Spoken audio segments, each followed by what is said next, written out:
Em face da paralisação das atividades comerciais decorrente aí de atos do governo estadual ou local, município, meu comércio então entrou-se em uma dívida e em um endividamento que eu não consigo mais manter minhas atividades.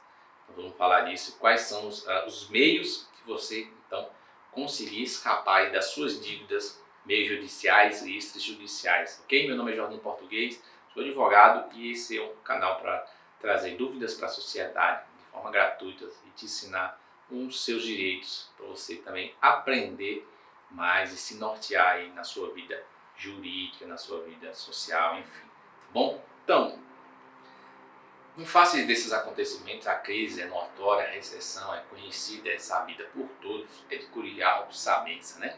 Que no Brasil há uma crise.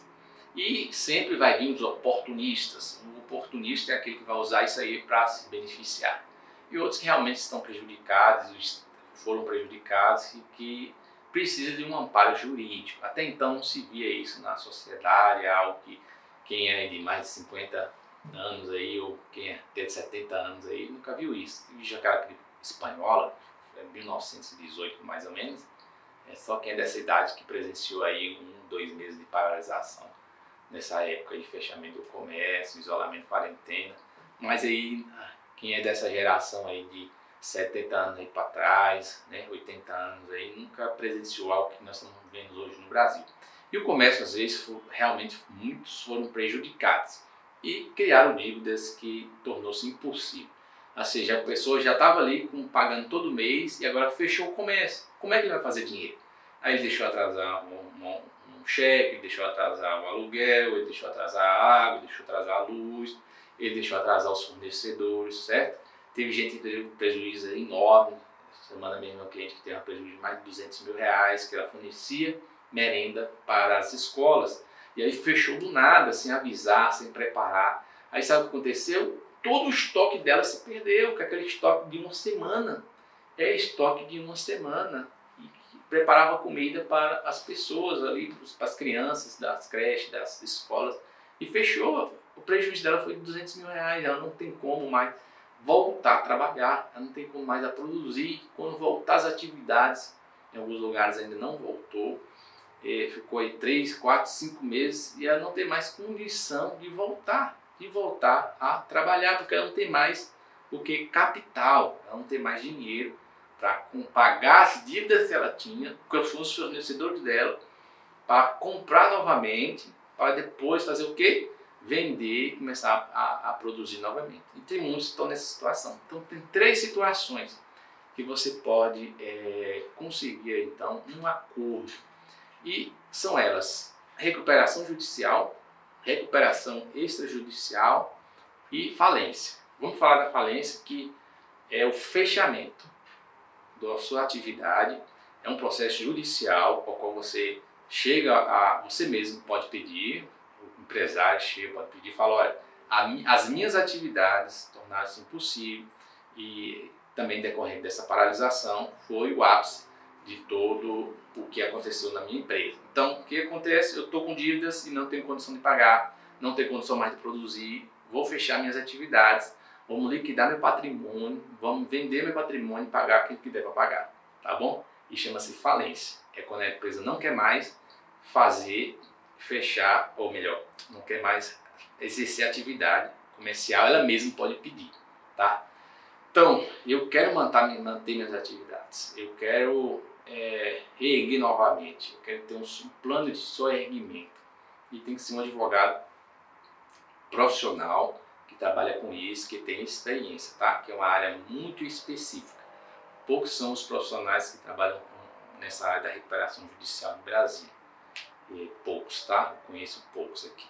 Alguns são de fora, em Brasília tem o nosso escritório e 1 ou 2 aqui que trabalham, por exemplo. Um exemplo. É uma questão muito específica, é uma área muito específica.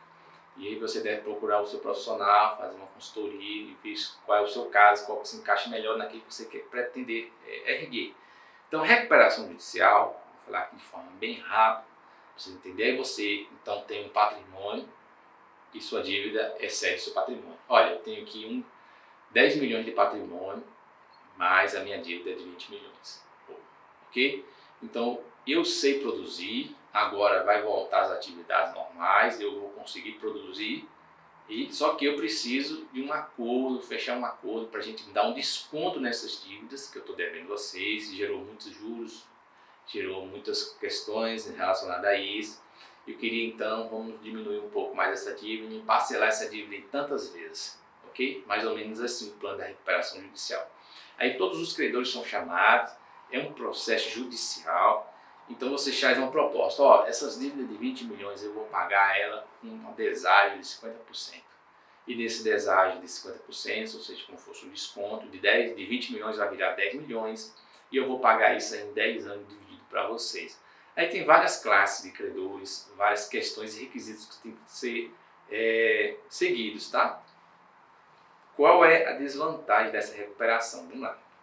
A maioria dos casos tem dado a recuperação judicial, tem aprovado os planos, porque é um plano razoável, é uma empresa que pode erguer. Quando os credores veem com a empresa que pode erguer, aí eles aprovam. Ou eles aprovam ou eles não recebem, ok? Então, assim, eu tenho um patrimônio de 10 e uma dívida de 10 milhões, eu tenho uma dívida de 20, se eu for vender não vai arrecadar nem 5, né? Porque vai para leilão, cai pela metade. E aí, quem que vai receber? Ok? Você não vai receber nem metade, nem 10%, 20% da sua dívida. Então, o que você vai fazer? Aceita a recuperação, é a real, é a realidade, minha empresa está aí, está aqui o caixa, abre tudo, mostra tudo, ok? Isso num processo. Então, assim, aceita que tem mais chance de você receber. Então, o que os credores falam? Tem que aceitar isso aí. Aí aceita e aí vai recebendo aí parcelado em 10 anos, ok? Aí, para alguns, há muita crítica relacionada a isso. Por quê? O que acontece? Muita gente não sabe habilitar nem o crédito na recuperação. Aí às vezes pega um crédito lá da empresa, não sabe habilitar. Aí fala, não recebo. Não recebe porque não habilitou certo. Ninguém vai ficar lá atrás de você para dizer, ó, você habilitou errado. Vem aqui, habilita certo. Não, se habilitou errado, vai ficar lá. Você acha que juntou petição ou cadastrou no processo, você acha que vai receber. Não, tem requisitos, tem que habilitar, tem que saber habilitar, tem que saber que o seu nome está no rol, tem que saber que dia que você vai receber, ok? Tem que ter acompanhamento. Qual seria a vantagem de você, empresário, então, optar pela recuperação judicial?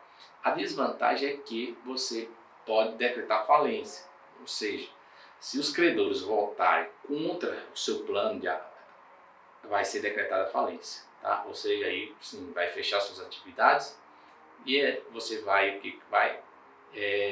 fechar suas atividades, vender o patrimônio para pagar as dívidas que tem. O que conseguir pagar vai ser pago, tá bom? Essa aí, dilui o patrimônio, fecha a empresa e vai pagar a dívida. Resumindo, é isso, tá? Então essa seria uma desvantagem. Só que a proporção hoje é muito pouca. Quando há real, quando não tem fraude, que a sua empresa não tem fraude, você mostra lá todo o seu plano, um plano razoável. Às vezes tem empresas que ganham deságio de 50%, 70%, ok? E aí um plano razoável, cumpre o plano direitinho, não decreta falência. A outra opção, então, seria a recuperação extrajudicial. É para aqueles que têm menos credores, mais direcionados, ou seja, olha, eu estou devendo aqui 5 bancos e estou devendo aqui um fornecedor. Qual seria a melhor opção? Uma recuperação extrajudicial. Como é que é essa? É um acordo que se faz extrajudicialmente, depois leva para a justiça, para o juiz homologar. Então eu chego para vocês, credores, isso também através de advogado, vão falar, ó, meu plano de pagar é esse, a minha condição é essa, está aqui. Da mesma forma que você faz a recuperação judicial, você vai fazer na forma extrajudicial, só que via extrajudicial. Está aqui meu plano, eu consigo pagar isso, assim, assim, assado. Tá? E eles aceitam, faz uma petição, assina, leva então lá para o juiz homologa. Se os juízes não aceitarem, fica como está, entendeu? Ou seja, não tem falência na recuperação judicial. É uma boa opção, é um acordo que se faz com os credores e é levado então para o juiz. Só que esse acordo que você fechou, os outros credores todos vão entrar na mesma situação. Mesmo que ele não foi lá votar, ele não participou, ele foi chamado, mas não quis participar, ok? Mesmo que ele surgiu depois, com a dívida foi liquidada depois, ok?